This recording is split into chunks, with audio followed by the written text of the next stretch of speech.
Toji फुशिकुरो, वह आदमी जिसने किस्मत को हरा दिया। तोजी फुशिकुरो, वह इंसान जिसके पास कोई श्राप शक्ति नहीं थी, फिर भी उसने देवताओं जैसे जादूगरों को गिरा दिया।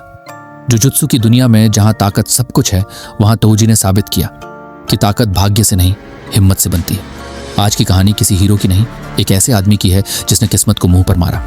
भाग 1, जनीन कबीले में जन्म और अपमान। तोजी जनीन कबीले में पैदा हुआ था, लेकिन उसके पास कोई श्राप शक्ति नहीं थी। जहां ताकत ही पहचान थी, वहां तोजी सिर्फ मजाक था। उसे पीटा गया, नीचा दिखाया गया और बताया गया, तू बेकार है।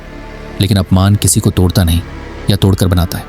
भाग 2, बिना श्राप शक्ति का राक्षस। तोजी के पास श्राप नहीं था, लेकिन उसके पास था असाधारण शरीर, जानलेवा रिफ्लेक्स और शुद्ध क्रूर अनुशासन। वह इंसान नहीं, एक हथियार बन चुका था। उसने खुद को तराशा जब तक कि उसका शरीर श्राप से भी तेज न हो गया। भाग 3, दिमाग से लड़ने वाला योद्धा। तोजी सिर्फ ताकत से नहीं लड़ता था, वह योजना से लड़ता था। वह दुश्मन की कमजोरी ढूंढता और वहीं वार करता। गोजो जैसा देवता भी उसकी योजना में फंस गया। भाग 4, तोजी बनाम गोजो, किस्मत से युद्ध। जब तोजी ने गोजो को हराया तो उसने सिर्फ एक इंसान नहीं गिराया, उसने एक प्रणाली को चुनौती दी। उसने कहा, देखो, बिना श्राप शक्ति वाला भी तुम्हें हरा सकता है। वह लड़ाई ताकत की नहीं, भाग्य की थी।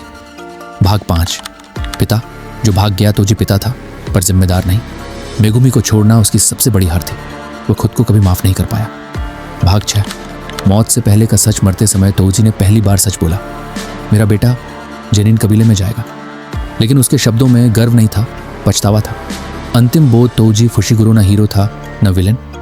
वह एक टूटा हुआ इंसान था जिसने अपनी टूटी किस्मत से लड़ना सीख लिया। समापन, तोजी की सबसे बड़ी जीत गोजो को हराना नहीं थी। उसकी सबसे बड़ी जीत यह थी कि वह बिना किसी शक्ति के भी दुनिया को चुनौती दे सका। अगर आप इस वीडियो का पार्ट 2 चाहते हैं तो नीचे कमेंट में हमें ज़रूर बताइए। आपका एक कमेंट अगली कहानी तय करेगा।